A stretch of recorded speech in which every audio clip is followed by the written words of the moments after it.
হ্যাঁ হ্যাঁ হ্যাঁ, ছোট ভাই।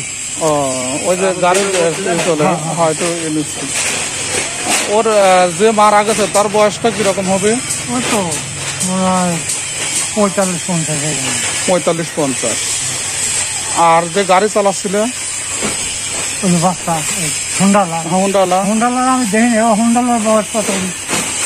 20-22। আচ্ছা, আমার টাকা গুনে দিচ্ছে এই জায়গায় হচ্ছে দাঁড়ায় ও মানে টাকা গুনে দিচ্ছে। আর ওই মোটরসাইকেল কোন দিক দিয়ে আসতেছিল? এই জায়গায় আমি দাঁড়াইছি। হ্যাঁ, মানে আপনার সাথে কথা বলতেছিলেন। আমার টাকা দিচ্ছে, আমি টাকা গুনতেছি। ওই ছেলেটার নাম কি? ওই ছেলের নাম জানি না। আর ওই ছেলেটা একটু আসতেছে বাউতি পাড়াতে এই সাদা একদম তো বাজারের দিক থেকে আসতেছিল না ওই ছেলেটা? যাচ্ছিল হইলে ধানবাঘাটার দিক, চালার দিক। ওই ছেলেটার বাড়ি চালাই বাড়ি। ও, যে চালাচ্ছিল তার বয়স 20-22 এরকম হবে। আর যে মারা গেছে তার 40-50 এই টাইপের বয়স হবে।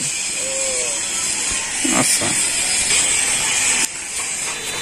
আসলে সন্তানের হাতে মনে করেন যে ওই গাড়ি দেওয়ার আগে বাপ মার চিন্তা করা উচিত যে এই সন্তান গাড়ি চালানোর মতো তার অতটুকু তার ধৈর্য, গাড়ি চালাতে গেলে ধৈর্য লাগে, অতটুকু তার ধৈর্য, অতটুকু বুদ্ধি এবং যে নিয়মটা গাড়ি চালানোর যে নিয়ম কানুন সে সম্পর্কে সে সচেতন কিনা। যদি সচেতন না হয়, কারণ এখানে অ্যাক্সিডেন্ট যখন হয় তখন কিন্তু ক্ষতিগ্রস্ত সেও হয়, সাথে আর একটা পরিবারও ক্ষতিগ্রস্ত হয়।